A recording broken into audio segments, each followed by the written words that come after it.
ദൈവതിരുനാമത്തിന് മഹത്വമുണ്ടാകട്ടെ. ഏവർക്കും ഹെർമിറ്റ്സ് ടോക്സിലേക്ക് സ്വാഗതം. ഇത് ഹെർമിറ്റ്സ് ടോക്സിന്റെ 810-ാം ദിവസം. ഇന്ന് ഗർഭോ ഞായർ.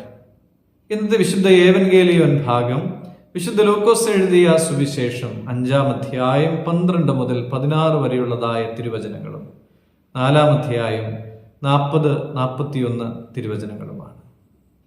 യേശു തമ്പുരാൻ ഒരു കുഷ്ഠരോഗിയെ സുഖപ്പെടുത്തുന്നതാണ് ഇന്നത്തെ വേദഭാഗത്ത് നമുക്ക് കാണുവാനായിട്ട് സാധിക്കുന്നത്. കുഷ്ഠരോഗി ഒരു പാപിയെ ചിത്രീകരിക്കുന്നു.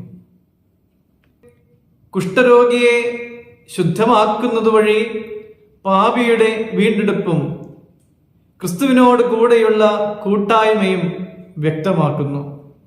കുഷ്ഠം ശരീരത്തിന്റെ ഏതെങ്കിലും ഒരു ഭാഗത്ത് ആരംഭിച്ച് ശരീരമാസകലം വ്യാപിക്കുന്നത് പോലെ ഒരു വ്യക്തിയിൽ പാപം ഉണ്ടായി കഴിയുമ്പോൾ അത് ആത്മാവിന് ഒരു രോഗമായി മാറ്റപ്പെടുകയാണ്.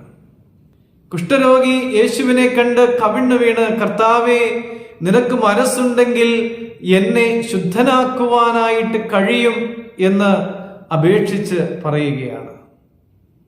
പ്രിയമുള്ളവരെ, സൗഖ്യം ലഭിക്കണമെങ്കിൽ കർത്താവിൻ്റെ കരുണ ആവശ്യമാണ്.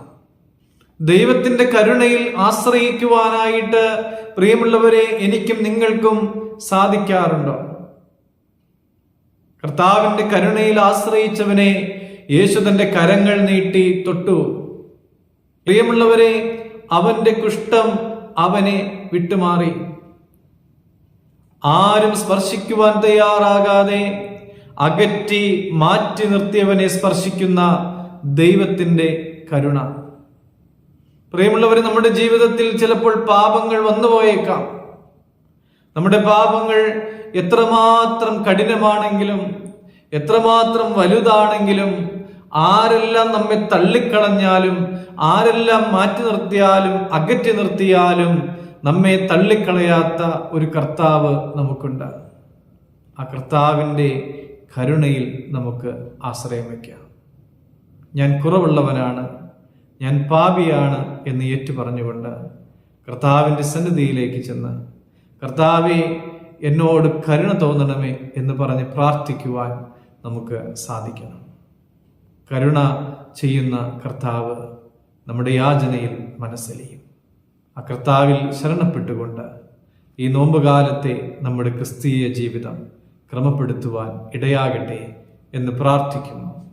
ദൈവം അനുഗ്രഹിക്കട്ടെ.